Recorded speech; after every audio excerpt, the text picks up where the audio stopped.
सवार थे जो इस हादसे का शिकार हुए हैं, शहीद हुए हैं। नायक गुरसेवक सिंह, नायक जितेंद्र कुमार। वेलिंगटन तमिलनाडु से ये सीधी तस्वीरें जहां पर श्रद्धांजलि के लिए इन सभी शहीदों के पार्थिव शरीर को रखा गया है। लांस नायक विवेक कुमार भी इस हेलीकॉप्टर में सवार थे जो इस हादसे का शिकार हुआ। यह हेलीकॉप्टर, कुल 13 लोग। फिलहाल तमिलनाडु के वेलिंगटन से ये तस्वीरें आप देख रहे हैं। एक एक कर पार्थिव शरीरों को यहां पर लाया जा रहा है। अब उनको पूरे सम्मान के साथ उन्हें श्रद्धांजलि दी जाएगी, जिसके बाद फिर दिल्ली लाया जाएगा। कल दोपहर 12:20 के आसपास एटीसी से संपर्क टूट गया था MI-17 हेलीकॉप्टर का। यह हेलीकॉप्टर अपनी लैंडिंग साइट से 10 किलोमीटर दूर था जहां पर यह क्रैश हुआ। MI-17 में 14 लोग सवार थे, इसमें से 13 लोगों की मौत हो गई। इसमें जनरल बिपिन रावत के अलावा लांस नायक विवेक कुमार भी शामिल हैं। इसके अलावा लांस नायक बी साई तेजा भी शामिल हैं। 13 लोग शामिल थे। हवलदार सतपाल, इनका भी इस हादसे में निधन हुआ।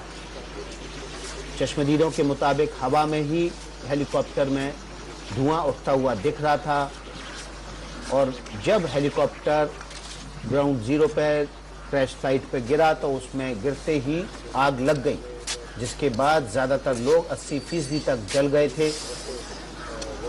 कुछ घायलों को अस्पताल पहुंचाया गया और उसके बाद 13 लोगों की मृत्यु इस हादसे में हो गई।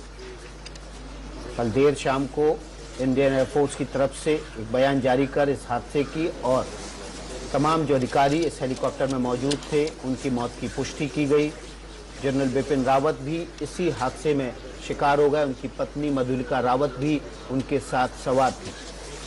इस समय ये वेलिंगटन तमिलनाडु से आप सीधे तस्वीरें देख रहे हैं जहां पर अंतिम श्रद्धांजलि सेना की तरफ से अपने वीर जवानों और देश के सपूतों को दी जा रही है।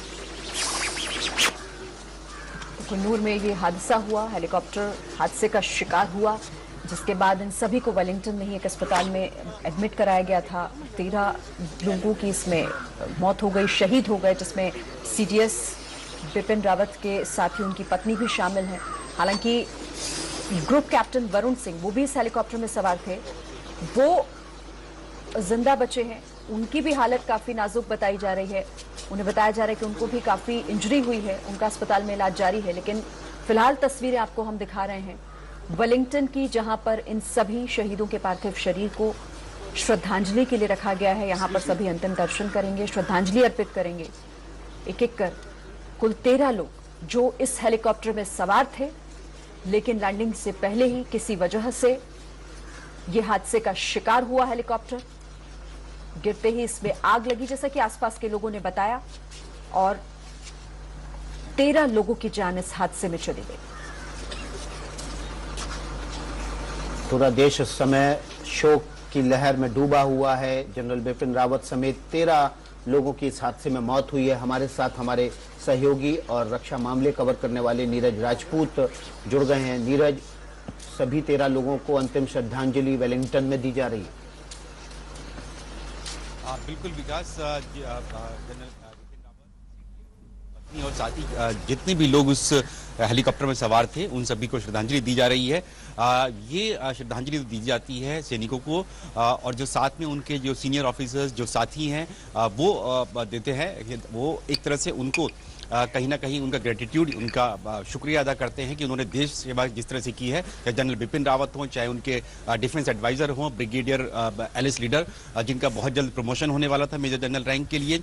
उसके अलावा उन्हीं की ही जो स्टाफ ऑफिसर हैं लेफ्टिनेंट कर्नल हरजिंदर सिंह भी उसी गोरखा रेजिमेंट से ताल्लुक रखते थे जिससे जनरल बिपिन रावत रखते थे, 511 GR गोरखा राइफल्स से।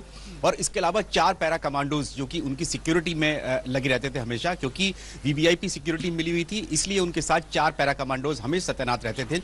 उन चारों को भी श्रद्धांजलि दी जा रही है।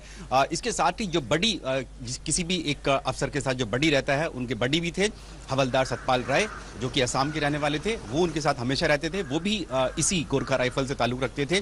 तो इन सभी को यहाँ पर श्रद्धांजलि दी जा रही है। इसके अलावा जो पत्नी मधुलिका रावत जो कि डिफेंस जो वाइफ वेलफेयर एसोसिएशन होती है उसकी भी वो चेयरपर्सन थी, तो उनको भी इसीलिए श्रद्धांजलि दी जा रही है। जब थल सेना प्रमुख थे जनरल बिपिन रावत, उस वक्त भी आवा जो कि आर्मी वाइफ वेलफेयर एसोसिएशन होती है उसकी जो प्रेसिडेंट थी मधुलिका रावत, तो इसलिए हमेशा साथ में रहती थी। और जब भी हम लोग देखते थे कि कहीं सैनिकों के परिवार से मिलना है या फिर जो वीर नारी होती हैं, जो कि सैनिकों की जो विडोज होती है, उनसे मुलाकात करनी होती है, या फिर बच्चों से, सैनिकों के बच्चों से मुलाकात करनी होती थी, सबसे आगे वो रहती थी। और हमने देखा था कि किस तरह से वो बढ़ चढ़कर हिस्सा लेती थी, जो भी सेना के प्रोग्राम होते थे, चाहे वो उनकी पत्नियों से, सैनिकों के परिवारों से मिलना हो, उन सब के लिए। और इसीलिए यहाँ पर वेलिंगटन में श्रद्धांजलि दी जा रही है। वेलिंगटन क्योंकि मिलिट्री बेस है भारतीय सेना का, ऊटी के बेहद करीब वेलिंगटन, और यहीं पर क्रैश हुआ, इसीलिए यहाँ पर जो है उन सभी को श्रद्धांजलि दी जा रही है, उन सभी 13 लोगों को जिनकी मौत हुई इस हेलीकॉप्टर क्रैश में।